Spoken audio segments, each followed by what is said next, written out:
నాకిచ్చింది. ఈ అమ్మమ్మదా వల్లికిదా ఇస్తుంది. ఇందులో తప్పేముంది? చెప్తుంటే వినవేంటమ్మా? ఆగు. నువ్వుట్రా. ఏమిరా? తీసుకెళ్లి బయట పడేస్తాను. నంబి వద్దురా, నాందా చెప్పేది విను. నంబి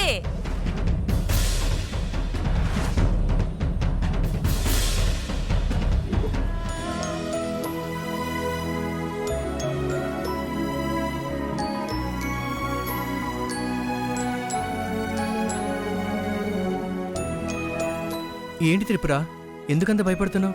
ఏమైంది? మనం మన ఊరి పొలిమేరలోకి ఎంట్రీ అయిపోయాం.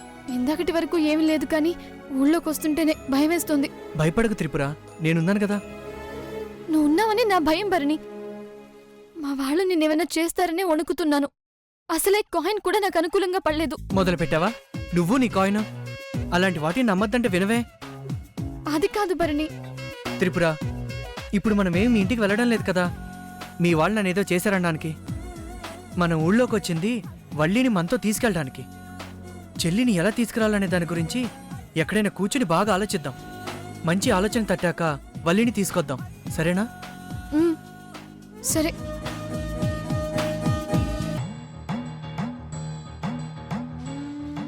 భరణి, మనం కూర్చోడానికి ఆలోచించడానికి మనకి మంచి ప్లేస్ దొరికింది. అదిగో దేవుడి గుడి. అంతా శుభమే జరుగుతుంది. పద వెళ్దాం. పద. గుడికి వెళ్తే నీ మనసు కూడా కాస్త కుదుట పడుతుంది. అవును భరణి, పద.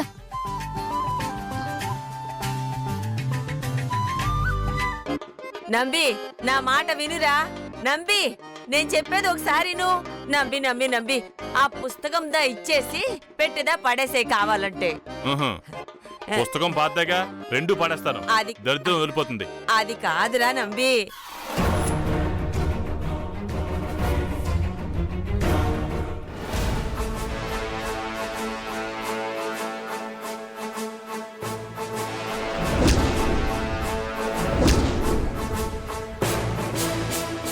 ఏంటక్కడ? ఏం చేస్తున్నారు?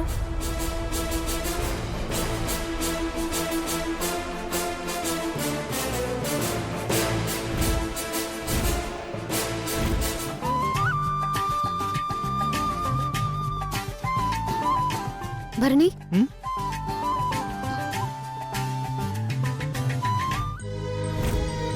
ఏంటి త్రిపుర, లోపల మనకు తెలిసిన వాళ్ళు ఎవరైనా ఉన్నారా? పూజారి గారికి మనం తెలుసు కదా భరణి.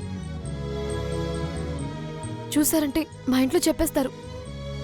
మీ వాళ్ళు మనం వెళ్ళిపోయిన సంగతి అందరికీ చెప్పేసి ఉంటారంటావా? ఏమో, ఎవరికి తెలుసు? మన జాగ్రత్తలో మనం ఉండాలి కదా. గుడిలో ఉండే యోగం కూడా మనకు లేదు. ఇంత ఎండలో ఎక్కడుంటాం మనం?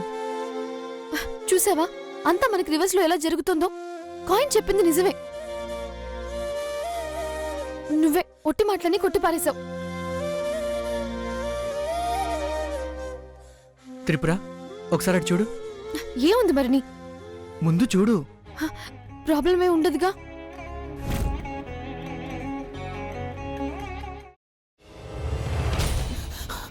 నువ్వు ఇంకేమన్నా చెప్పాలా? ఇంకేమన్నా అబద్ధం చెప్పాలనుకుంటే చెప్పేయి. నేను చూడాలనుకుంటున్నాను నన్ను మోసం చేయడానికి నువ్వు ఎంత నీచానికి దిగజారగలవు అని. ఎందుకు ఆలియా, ఎందుకు నువ్వు ఇలా చేసావు? నీకు తెలుసు కదా, నానమ్మ తర్వాత నీ ఒక్కదానిని కదా నేను పూర్తిగా నమ్మేది. ఏమన్నావు నువ్వు? ఈ మధ్య అన్నిటినీ మర్చిపోతున్నావా? అది చాలు. వాటిలో ఉన్న శక్తి విషయాన్ని గ్రహించి మనకు వివరిస్తాయి.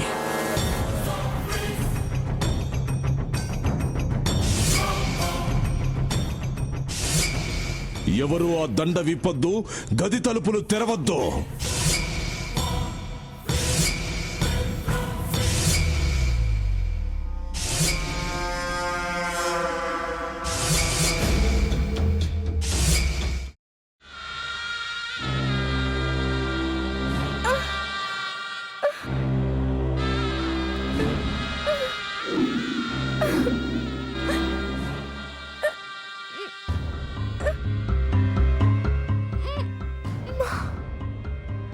బాబాయ్, వద్దు బాబాయ్, నేను చేయొద్దు బాబాయ్, ప్లీజ్ బాబాయ్. నీకు నిజం తెలిసినప్పుడే నా ఆలోచనలో నువ్వు చచ్చిపోయావు. అబ్బా ప్లీజ్ కొంచెం తినండి ప్లీజ్. భీమారావు గారు మీరా? ఇగో మీరా కాదు సక్కుబాయ్. అవును, మీ పనామే లేచిపోయిందని చెప్పి కంప్లైంట్ ఇచ్చినావు కదా. రేయ్, ఆయన కంప్లైంట్ ఇచ్చింది లేచిపోయిందని కాదు, కనిపించడం లేదు అని. అట్లానా? సరే మేడం. ఇడియట్. ఆ వంట మనిషి పేరేంటన్నారు? రత్తాలు మేడం. ఏం పెద్ద మంచి, నీ వంట మంచిని కూడా మేడం అని పిలుస్తావా? రేయ్ హాఫ్ బ్రెయిన్,